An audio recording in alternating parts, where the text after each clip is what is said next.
बिस्मिल्लाहिर्रहमानिर्रहीम, अस्सलाम वालेकुम। मैं हूं फ़हीम अख्तर, एक और वीलाग के साथ हाज़िर खिदमत हूं। नाज़रीन, आज के वीलाग में हम आपको 3 मुख्तलिफ़ ख़बरें देंगे। पहली ख़बर, वज़ीर-ए-आज़म इमरान ख़ान की सरबराही में एक अहम इजलास हुआ है और उस इजलास में पाकिस्तान के मुस्तक़बिल से मुतालिक एक बड़ा फ़ैसला किया गया है। इस्लामी रवायात को, मशरक़ी रवायात को और बिलख़ुसूस पाकिस्तान की तारीख़ और पाकिस्तान के अंदर जो पॉजिटिव चीज़ें हैं उसको बेहतर करने के लिए, उसका इमेज बेहतर करने के हवाले से एक बड़ा फ़ैसला लिया गया है। दूसरा इजलास हुआ है पाकिस्तान के सियासी मंजरनामे के ऊपर।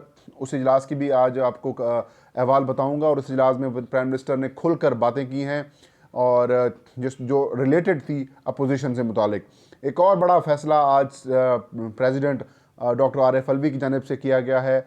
उसमें एक रोड मैप दिया है, एक रास्ता दिया है, एक मिसाल कायम की है सदर आरिफ अलवी ने उन बेरोज़गार लोगों के लिए या फिर उन लोगों के लिए जिनके साथ नाइंसाफ़ी होती है सिस्टम में, और सिस्टम अगर उनके साथ नाइंसाफ़ी करता है तो सिस्टम को सबक सिखाने के लिए एक रास्ता फराहम किया है। एक छोटी सी खबर लेकिन उसका इम्पैक्ट बहुत बड़ा है। न्यूज़ पॉइंट ऑफ व्यू से वो छोटी होगी लेकिन इसका इम्पैक्ट इतना बड़ा है कि आपकी सोच भी उस तक नहीं पहुंच सकती। तो सबसे पहले उसी छोटी जो ख़बर जिसको कहा जाता है उससे डिस्कस करते हैं और जिसका बड़ा इम्पैक्ट है और इसको शानदार फ़ैसला मैं कहता हूँ। मामला ये है कि सदर आरिफ अलवी को पिम्स की जानिब से, PIMS Pakistan institute of medical sciences, यहाँ वफाकी दारुल हुकूमत इस्लामाबाद का एक बहुत बड़ा इदारा है और इस हस्पताल में बहुत सारे शोबे भी हैं, साथ में यूनिवर्सिटी भी लफ है और पाकिस्तान की कह सकते हैं कि बड़ी हस्पतालों में से एक हस्पताल ये है। इसमें एक ड्राफ्ट्समैन की पोस्ट थी, उस पर एक बंदे ने उस पोस्ट के ऊपर जो पिम्स ने फ़ैसला किया था उसका नाम आसिम हनीफ है। ड्राफ्ट्समैन की ये पोस्ट थी, उसने अप्लाई किया था और वो मुस्तरद कर दिया गया उसकी दरख्वास्त को। उन्होंने ये दरख्वास्त उठा के जो वफाकी मोहतसिब हैं उन्होंने ये दरख्वास्त दायर कर दी कि मेरे साथ ये ज़्यादती हुई है, नाइंसाफ़ी हुई है, इस पर फ़ैसला किया जाए। तो वफाकी मोहतसिब ने उम्मीदवार के हक़ में फ़ैसला दे दिया और जो इंटरव्यूज़ थे, वो जो सारा प्रोसेस था उसको ख़त्म कर दिया। सदर आरिफ अलवी के पास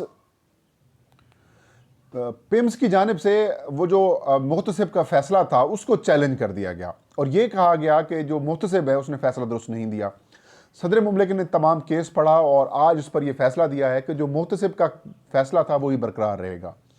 अब कहानी इसके अंदर क्या है? कहानी ये है कि वो जो आसिम हनीफ उम्मीदवार हैं उन्होंने जो टेस्ट दिए, रिटन टेस्ट में उनके 63 नंबर हैं और इंटरव्यू में उनको 6 नंबर देकर उनको फेल कर दिया गया। इनके मुखालिफ या इनकी जगह पे जो दूसरे नंबर की उम्मीदवार थी उनके 43 यानी कि 48 मार्क्स थे और इंटरव्यू में उनको 25 नंबर देकर उसको पास कर दिया गया और उसकी अपॉइंटमेंट कर दी गई। अब ये कितनी बड़ी नाइंसाफ़ी है कि इंटरव्यू में आप क्या करते हैं, इंटरव्यू में आपने जानबूझकर उसको नंबर कम दिया और जो हमारे यहाँ बदकिस्मती से ये प्रैक्टिस रही है, लेकिन कोई आवाज़ नहीं बुलंद करता, चुप करके बैठ जाता है। लेकिन यहाँ पर क्रेडिट जाता है आसिम हनीफ साहब को कि वो उस खातून से जिसकी अपॉइंटमेंट की गई है उससे एजुकेशन में भी ज़्यादा हैं। उन्होंने डिप्लोमा ऑफ एसोसिएट इंजीनियर भी किया हुआ है, बीटेक ऑनर्स भी उसने किया हुआ है और ख़ातून ने सिर्फ मैट्रिक के बाद 3 साल का डिप्लोमा किया हुआ है। तो उसको उन्होंने पोस्ट दे दी है और सिर्फ मैनेज करके उनके मार्क्स कम कर दिए हैं इंटरव्यू में। उन्होंने वफाकी मोहतसिब को दरख्वास्त दी थी, वफाकी मोहतसिब ने सदर मुमलिकत को भिजवाई और सदर मुमलिकत ने आज ये फ़ैसला सुनाया है कि वो जो रिपोर्ट की गई है या फिर वो जो इंटरव्यूज़ दिए गए हैं उस सारे मामले की तहकीकात करके 45 रोज़ के अंदर रिपोर्ट दें और ये जो अपॉइंटमेंट हुई थी खातून की उसको भी ख़त्म करें और जो वफाकी मोहतसिब का फ़ैसला था वो बरकरार रहेगा। अब इसमें बड़ी ज़बरदस्त किस्म की एक मिसाल है हम सब के लिए। ये मिसाल है हम लोगों के लिए कि हम अगर हमारे साथ कोई ज़्यादती कर रहा है, अगर सिस्टम में रहते हुए जो लोग, सिस्टम बेसिकली हमारे यहाँ जो माइंड सेट बैठा हुआ है, हमारे जो ऑफिसर्स बैठे हुए हैं या जो रिश्वत लेते हैं या जो मेरिट का कत्ल करते हैं, मेरिट को आगे नहीं आने देते, अगर वो इस तरह से अगर आपके साथ कोई ज़्यादती करते हैं, नाइंसाफ़ी करते हैं तो फोरम्स मौजूद हैं। मोहतसिब का फोरम मौजूद है। अगर आप मेरिट पे हैं, आप हक पे हैं, तो आप ज़रूर उसको चैलेंज उसको करें। और यही मिसाल, और देखें इस चीज़ की सुनी भी जाती है, सदर आरिफ अलवी ने मोहतसिब के फैसले को बरकरार रखा है। और मोहतसिब बड़े भारी इदारे में मोहतसिब मौजूद है, बैंकिंग मोहतसिब मौजूद है, आपका वफाकी मोहतसिब मौजूद है, हर शोबे में सरकारी मुलाजमीन से मुतालिक मोहतसिब मौजूद है। आप उधर अप्लाई करें, वहाँ पर आपको यकीनन इस बात की अलामत है कि आपको इंसाफ भी मिलता है। तो ये बड़ी मिसाल है और सदर आरिफ अलवी ने बड़ा ज़बरदस्त किस्म का कारनामा, और बल्कि यूँ कहते हैं कि एक बड़ा फैसला दिया है जो अप्रिशिएट करना चाहिए, और बाकी लोगों के लिए भी इसमें सबक है। तो दूसरी बड़ी खबर नाजरीन, वज़ीर आज़म इमरान खान से आज सेनेटर फैसल जवेद और सेनेटर खानज़ादा खान ने मुलाकात की है और एक इजलास हुआ है। इस इजलास में पाकिस्तान के सियासी मंजरनामे पर भी गौर किया गया है, लेकिन वज़ीर आज़म इमरान खान ने सेनेटर फैसल जवेद, जो कि सैनेट की क़यामा कमेटी बराए इत्तलात व नशरियात के चेयरमैन हैं, उनसे कुछ तजवीज़ भी ली है और एक ब्रीफिंग भी ली है कि पाकिस्तान में जो टीवी ड्रामा और बिलखसूस जो फ़िल्म इंडस्ट्री की बहाली है उसके ऊपर कोई काम करने की उन्हें हिदायत की थी। तो प्राइम मिनिस्टर को उन्होंने बताया है फैसल जावेद ने कि इस पर तमाम तर काम मुकम्मल किया जा चुका है। एक मुकम्मल प्लानिंग, एक मुकम्मल तजावीज़ और एक पूरा रोड मैप तैयार कर लिया गया है। पाकिस्तान में फ़िल्म इंडस्ट्री, पाकिस्तान में ड्रामा इंडस्ट्री की जो रिवाइवल है उसके हवाले से तैयारी की जा चुकी है, और प्राइम मिनिस्टर इमरान खान ने ये कहा है कि इसको जल्द अज जल्द किया जाए और अब इसको लॉन्च किया जाए कि ये जो प्लान है, ये जो प्रोजेक्ट है, ताकि पाकिस्तान जो जो दुनिया भर में जो इंडस्ट्री है टीवी की या फिल्म इंडस्ट्री की या ड्रामा इंडस्ट्री, उसमें पाकिस्तान क्यों लैग कर रहा है, पाकिस्तान की जो तारीख़ है, पाकिस्तान में जो अच्छे काम हो रहे हैं, पाकिस्तान की जो रवायात हैं, या पाकिस्तान के जो पॉजिटिव इमेज बिल्डिंग है, उसको हम आगे लेके जा सकें। तो उसमें टीवी इंडस्ट्री का, फिल्म इंडस्ट्री का बड़ा कलीदी किरदार हो सकता है। आपके नाज़रीन इल्म में है, इंडिया जो अपना कल्चर दुनिया भर में मुतारफ़ करवा रहा है, उसके पीछे बॉलीवुड और जो उसकी जो दीगर जो फिल्म इंडस्ट्री है उसका बड़ा कलीदी किरदार है। इवन कब तुर्कियों को, तुर्क को देख लें, तुर्क जो ड्रामों में जो उन्होंने इन्वेस्ट किया है, जो उन्होंने इस्लामी हिस्ट्री को उन्होंने आगे लेके गए हैं, उसकी मिसाल नहीं मिलती। तो बड़ा अहम है ये फ़ैसला और इसके बड़े दूररस नतायज बरामद हो सकते हैं पाकिस्तान की बेहतरी के लिए। और इतना पैसा इन्वॉल्व है, यूथ की आप परवरिश कर सकते हैं, जहनी परवरिश कर सकते हैं उनकी, इसमें बड़ा एक ज़बरदस्त किस्म का एक मामला है कि लोगों के ऊपर बड़ा इसका इम्पैक्ट होता है, ड्रामे का, फिल्म का, कहानी का। तो इस पर बड़ी माजी में इसको नज़रअंदाज किया गया, लेकिन अब इसको फोकस किया जा रहा है। तो आई होप कि इसमें बेहतरी नज़र आएगी। एक और इजलास वज़ीर आज़म इमरान खान की ज़ेर सदारत जो तर्जमान है उनका इजलास हुआ है, और इस इजलास में वज़ीर आज़म इमरान खान ने बड़े अहम इशूज़ के ऊपर खोल कर बातें की हैं, और ये कहा है कि अपोजिशन का जो सियासी इंतकाम का कार्ड है, ये जो ड्रामा है, उसको अब नहीं चलने दिया जाएगा।